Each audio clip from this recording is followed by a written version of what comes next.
My name is Ollie Hynd, MBE. I'm a Paralympic swimmer, so I'm European, World, Commonwealth and Paralympic champion. I think obviously being a performance athlete, health is one of the most important things about my life, so it's got a massive relationship with obviously my training and performance in the pool, but also for everyone, obviously health is massively important. We can't really take it for granted. So yeah, I think it's interesting to be able to learn more about actually what's kind of going on with your health, because I think a lot of the time we neglect it and don't really think about it too much. I think for me as an athlete, we're always kind of looking for that next thing to achieve, so I guess the biggest challenge for me would be to find that. Whether it's kind of in the pool or something around my performance, doing something different outside of the pool. I think kind of year on year, that's something that we strive for, and I guess a common challenge that we look for every year, that's I guess just going to give us that 1%. So I've been to 3 European Championships, soon to be 4, in the summer, and I've won 6 golds, 2 silvers and a bronze medal at European Championships. I've been to 2 World Championships, won 4 golds and 2 bronzes. I've been to Commonwealth Games, won a gold medal, and been to 2 Olympic Games. I've won gold, silver and bronze in London for my first games, and then 2 golds and a silver in Rio. And then I've also set world records in the 200, 400, 800 freestyle and the 200, 400 medley. I think my relationship with food, like a lot of swimmers, is we generally eat a lot of it.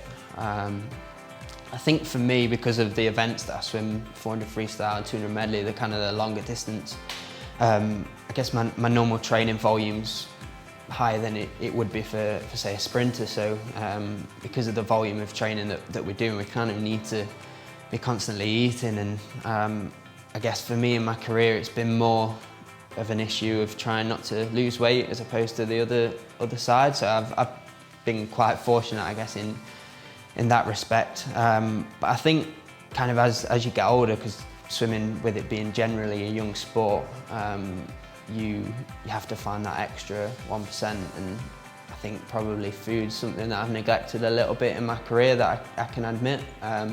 So I guess moving forward, looking at that and understanding a little bit more as to how that can help my performance is going to be great, and it's going to find that extra little bit that can help me moving forward. We get guidance from nutritionists that kind of works with the national team and kind of gives us a guideline as to what our body needs, and different training phases, whether you need more protein or carbs are more important at that point. But then I guess it's kind of the responsibility of the athlete to implement that kind of day to day. But it's something for everyone. It's easy to neglect and to go for the easy option, I think, sometimes. And just like I say, just having a little bit more education around exactly how that's going to relate to your performance, I think that'd be really important.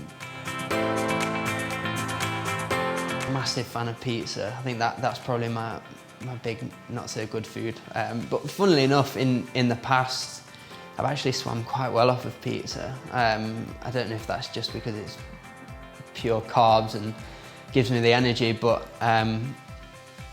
yeah, I think that would probably be the one. And I'm a very snacky person as well, so sometimes it's easy to just pick up a bag of crisps as opposed to a better choice. I guess I get bloated sometimes. I think with performance sport, obviously our job as an athlete is kind of to get in that hole when we're training. So often we don't feel that great, and I guess sometimes that's kind of been put down to just training hard and working, I suppose. But it'd be interesting to know if there's a relationship with what I'm eating as to what I'm feeling. Yeah, I am actually really looking forward to finding out, you know, if I've got any allergies or intolerances. Like I said, with performance sport, I guess it's about knowing your performance and really owning that. So for me to be able to gain that knowledge about what's actually good for me and what's going to help, you know, that's going to be great, and it's going to give me that little 1% that I need. Yeah, so I guess, like I said previously,